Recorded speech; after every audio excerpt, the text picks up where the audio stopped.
Hello everyone, Tamil Beauty TV பார்த்துட்டு இருக்கிற எல்லாருக்குமே என்னோட ஹார்ட்டி வெல்கம். நம்ம கருப்பா இருக்குறோமோ கலரா இருக்குறோமோ அதெல்லாம் முக்கியம் இல்லங்க. நம்ம ஃபேஸ் எப்பவுமே ரொம்ப பளிச்சுன்னு ஃப்ரெஷ்ஷா இருந்தாலே போதும். கூடவே ஒரு சின்ன ஸ்மைல் இருந்தா உங்களை அடிச்சிக்க ஆளே இல்ல. நம்ம ஸ்கின்ல செல்ஸ் உருவாகிறதும் செல்ஸ் டெட் ஆகிறதும் காமனான விஷயம். ஸோ இந்த டெட் செல்ஸ் எது வழியாக வெளியே போகும் அப்படின்னு பார்த்தீங்கன்னா ஸ்கின்ல இருக்கிற போர்ஸ். சில டைம் இந்த போர்ஸில் டஸ்ட் இல்லை அழுக்கு இருக்கிறதுனால டெட் செல்ஸ் வெளியே வராமல் இருக்குது. இதனால் நம்ம ஸ்கின் ரொம்ப சொரசொரப்பாக ரஃப்பாக இருக்கும். அது மட்டும் இல்லாமல் சீக்கிரமாகவே ஏஜ்டு லுக் வரதுக்கும் வாய்ப்பு இருக்குது. என்னதான் நம்ம முகத்தை நல்லா வாஷ் பண்ணாலும் இந்த டெட் செல்ஸ் ஃபுல்லாகவே போகுமா அப்படின்னு பார்த்தீங்கன்னா கண்டிப்பாக இல்லை. ஸோ எப்படி டெட் செல்ஸ் போகணும் அப்படின்னு பார்த்தீங்கன்னா நம்ம ஸ்க்ரப் யூஸ் பண்ணிக்கலாம். இந்த ஸ்க்ரப் யூஸ் பண்ணுறதுனால டெட் செல்ஸ் ரிமூவ் ஆகிடும். நம்ம ஸ்கின்னும் நல்லா பிரைட்டாக இருக்கும். பொதுவாக ஃபேஷியல் செய்கிறப்போ ஃபஸ்ட்டு ஸ்டெப்பாக ஸ்க்ரப் பண்ணுவாங்க. இந்த ஸ்க்ரப் பண்ணுறதுனால ஸ்கின்ல இருக்கிற டெட் செல்ஸும் ரிமூவ் ஆகிடும். ஸோ இப்போலாம் என்ன பார்த்தீங்கன்னா வாரத்துக்கு ஒரு முறை வீட்லேயே வந்து ஸ்க்ரப் செய்கிறாங்க. ஸோ வீட்டில் இருந்துகிட்டே நம்ம பார்லர் இருக்கிற ஸ்க்ரப்பை நம்ம எப்படி பண்ணுறது தான் நம்ம இந்த வீடியோக்குள்ளே பார்க்க போகிறோம். வாங்க வீடியோக்குள்ளே போகலாம்.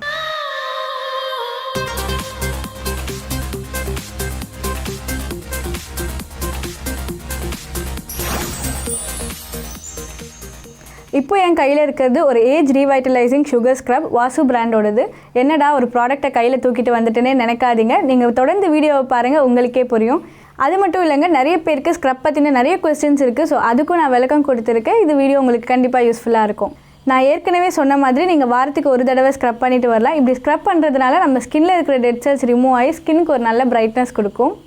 நிறைய பேர் பார்த்தீங்கன்னா வீட்டிலேருந்தே சுகர் ஸ்க்ரப் பண்ணுவாங்க. இந்த சுகர் ஸ்க்ரப் கம்பேர் பண்ணுறப்போ இந்த ஏஜ் ரிவைட்டலைசிங் சுகர் ஸ்க்ரப் வேறு லெவல். நான் இந்த ஏஜ் ரிவைட்டலைசிங் சுகர் ஸ்க்ரப் யூஸ் பண்ணுறதுக்கு மெயின் காரணம் என்ன அப்படின்னு பார்த்தீங்கன்னா இது ஒரு நேச்சுரல் ப்ராடக்ட். இதில் என்னெல்லாம் மெயின் இன்க்ரீடியன்ஸ் இருக்குது அப்படின்னு பார்த்தீங்கன்னா சுகர் இருக்குது, குங்குமாதி தைலம் இருக்குது, விட்டமின் இ இருக்குது, இன்னும் 22 மூலிகைகளும் இருக்குது. சுகர் நம்ம ஸ்கின்னுக்கு ஒரு நல்ல எக்ஸ்ஃபோலியேட் கொடுக்குன்ற விஷயம் எல்லாருக்குமே தெரியும். அடுத்ததாக என்ன ஆட் பண்ணியிருக்காங்கன்னா குங்குமாதி தைலம். இதில் குங்குமப்பூ, சந்தன தைலம், சிவப்பு சந்தனம் போன்ற நிறைய மூலிகைகள் ஆட் பண்ணியிருக்காங்க. இந்த குங்குமாதி தைலம் நம்ம ஸ்கின்ல இருக்கிற டார்க் ஸ்பாட்ஸை கம்மி பண்ணிவிடும். அது மட்டும் இல்லை, ஸ்கின் டோனை நல்லா இம்ப்ரூவ் பண்ணும். இதில் ஆட் பண்ண இன்னொரு முக்கியமான பொருள் என்ன அப்படின்னு பார்த்தீங்கன்னா விட்டமின் இ. விட்டமின் இ இயற்கையான உணவுப் பொருட்கள்லேருந்து கிடைச்ச எண்ணெயிலேருந்து எடுத்திருக்காங்க. அது மட்டும் இல்லை, இதில் வந்து அழகு அதிகரிப்பதில் ரொம்பவே முக்கிய பங்கும் வகிக்குது. ஆன்டி ஆக்சிடென்ட்ஸ் நிறையவே இருக்குது. இந்த ஸ்க்ரப்பில் விட்டமின் இ இருக்கிறதுனால நம்ம ஃபேஸில் இருக்கிற முகப்பரு, முகச்சுருக்கம் இது எதுவுமே வராமல் ஃபேஸை நல்லா பிரைட்டாக வச்சுக்க உதவும். இந்த ஸ்க்ரப்பில் இந்த 3 பொருட்கள் மட்டும் இருக்குதுன்னு நினைக்காதீங்க. இதில் இன்னும் 22 மூலிகை பொருட்கள் இருக்குது. ஸோ நம்ம பேசிக்காக வீட்டில் தயாரிக்கிற ஸ்க்ரப்பை கம்பேர் பண்ணுறப்போ இந்த மாதிரி நம்ம 22 மூலிகைகள்லாம் நம்ம சேர்த்து பண்ண மாட்டோம். ஸோ இது ரொம்பவே என்னோடய ஃபேவரெட். ஐயோ, இன்னொரு முக்கியமான விஷயத்த சொல்ல மறந்துட்டேன் பார்த்தீங்களா. இப்போல்லாம் நிறைய ப்ராடக்ட்ஸில் வந்து பேரபன், சல்ஃபர் போன்ற ஹார்ம்ஃபுல் கெமிக்கல்ஸ் ஆட் பண்ணுறாங்க. ஆனால் இந்த ப்ராடக்ட்டில் அதெல்லாம் சுத்தமாக இல்லைங்க. ஸோ இது நமக்கு இன்னொரு ஆடட் அட்வான்டேஜ்னே சொல்லலாம். இப்போலாம் 25 வயசு தாண்டினாலே நிறைய பேருக்கு வந்து ஃபேஸில் ரிங்கிள்ஸ், ஃபைன் லைன்ஸ் வர ஆரம்பிச்சிடுது. ஸோ நீங்கள் ஆரம்பத்துலேருந்தே ஸ்க்ரப் யூஸ் பண்ணிட்டு வந்தால் இந்த மாதிரி ப்ராப்ளம்ஸ்லேருந்து நீங்கள் தப்பிச்சிடலாம். எனக்கு இதில் பிடிச்ச இன்னொரு சூப்பரான விஷயம் என்ன பார்த்தீங்கன்னா இதோட ஸ்மெல் அவ்வளோ மைல்டாக ஃப்ரெஷ்ஷாக இருக்குது. இதை நீங்கள் எப்படி அப்ளை பண்ணணும் அப்படின்னு பார்த்தீங்கன்னா முதல்ல நீங்கள் யூஸ் பண்ணுறதுக்கு முன்னாடி உங்கள் ஃபேஸை நல்லா வாஷ் பண்ணிக்கோங்க. கொஞ்சமாக வெட்டாக இருந்தால் நல்லது. இந்த சுகர் ஸ்க்ரப்லேருந்து கொஞ்சமாக முகத்தில் அப்ளை பண்ணிக்கோங்க. அப்ளை பண்ணிவிட்டு இந்த மாதிரி ஜென்டிலாக மசாஜ் பண்ணிக்கோங்க. எல்லா அப்ளிகேஷனுக்குமே இந்த மாதிரி மசாஜ் பண்ணுறது ரொம்பவே முக்கியமானது. இப்படி மசாஜ் கொடுக்கறதுனால நம்ம ஸ்கின்ல இருக்கிற இம்ப்யூரிட்டிஸும் டெட் செல்ஸும் போயிடும். நம்ம ஸ்கின்க்கு ஒரு நல்ல சாஃப்ட் அண்ட் ஸ்மூத் கிடைக்கும்.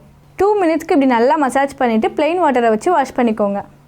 இந்த ஸ்க்ரப்பை நீங்கள் வாரத்துக்கு 2 தடவை யூஸ் பண்ணிட்டு வரலாம். இன்னொரு முக்கியமான விஷயம், எந்த ஸ்க்ரப்பாக இருந்தாலும் நம்ம ஐ ஏரியாவில் அப்ளை பண்ணாமல் பார்த்துக்கணும். இந்த ஸ்க்ரப்பை நீங்கள் யூஸ் பண்ணதுக்கப்புறம் பார்த்தீங்கன்னா உங்கள் ஸ்கின் ரொம்ப சாஃப்ட் அண்ட் ஸ்மூத்தாக இருக்கும். சில பேருக்கு ரொம்ப ஹைப்பர் சென்சிட்டிவாக இருக்கும். ஸோ அந்த மாதிரி இருக்கிறவங்க நீங்கள் அப்ளை பண்ணுறதுக்கு முன்னாடி பேட்ச் டெஸ்ட் பண்ணிவிட்டு அதுக்கப்புறம் நீங்கள் அப்ளை பண்ணிக்கலாம். இன்னொரு முக்கியமான விஷயம், இது டெர்மட்டாலஜிக்கலி டெஸ்டட், அதாவது எந்த ஒரு சைடு எஃபெக்ட்ஸும் இல்லை. நீங்கள் சேஃபாக யூஸ் பண்ணிக்கலாம். அது மட்டும் இல்லை, இது அனிமல் டெரிவேட்டிவ்ஸ் எதுவுமே ஆட் பண்ணல. கம்ப்ளீட்லி ஒரு வேகன் ப்ராடக்ட். இது ஒரு ப்ளஸ் பாயிண்ட்னே சொல்லிக்கலாம். இந்த ப்ராடக்ட்டோட ப்ரைஸ் இல்லை மற்ற டீட்டெயில்ஸ் உங்களுக்கு தெரிஞ்சுக்கணும்னு ஆசைப்பட்டீங்கன்னா கீழே வீடியோவில் டிஸ்கிரிப்ஷனில் லிங்க் இருக்குது. நீங்கள் அதை யூஸ் பண்ணிக்கலாம். பிடிச்சிருந்தால் இந்த ப்ராடக்ட்டை நீங்கள் வாங்கிட்டு கமெண்ட் பாக்ஸில் கமெண்ட் பண்ணுங்கள் எப்படி இருக்குன்னு. மற்றவங்களுக்கும் யூஸ்ஃபுல்லாக இருக்கட்டும்.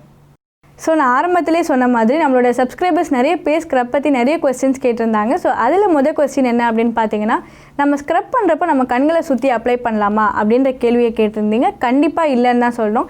ஸ்க்ரப் பண்ணுறது வந்து நம்ம ஐ ஏரியாவில் வந்து ரொம்ப சென்சிட்டிவாக இருக்கும். ஸோ நம்ம ஸ்க்ரப் பண்ணவே கூடாது. சில பேர் வந்து ஸ்க்ரப் எப்போ யூஸ் பண்ணலாம், மார்னிங்கா ஈவினிங்கா அப்படின்னு கேட்டிருந்தீங்க. அதுக்கு பதில் என்ன அப்படின்னு பார்த்தீங்கன்னா நீங்கள் மார்னிங்கும் யூஸ் பண்ணிக்கலாம், இல்லை ஈவினிங்கும் யூஸ் பண்ணிக்கலாம். ஆனால் நீங்கள் வாரத்துக்கு 2 தடவை தான் நீங்கள் ஸ்க்ரப் அப்ளை பண்ணணும். இன்னொரு சப்ஸ்கிரைபர் கேட்டிருந்தாங்க ஸ்க்ரப் யூஸ் பண்ணதுக்கப்புறம் ஃபேஸ் வாஷ் யூஸ் பண்ணலாமா அப்படின்னு சொல்லிட்டு. நீங்கள் வந்து வெளியில் அதாவது கடைகள் இல்லை மார்க்கெட்டில் வாங்குகிற ஸ்க்ரப்பாக இருந்ததுன்னா நீங்கள் ஃபேஸ் வாஷ் யூஸ் பண்ண தேவையில்லை. பிகாஸ் அதிலே வந்து எக்ஸ்ஃபாலியேட்டிங் ஏஜென்ட்ஸ் இருக்குது. நீங்கள் அதுவே வீட்டில் தயாரிக்கிற ஸ்க்ரப்பாக இருந்ததுன்னா நீங்கள் ஃபேஸ் வாஷ் யூஸ் பண்ணிக்கலாம்.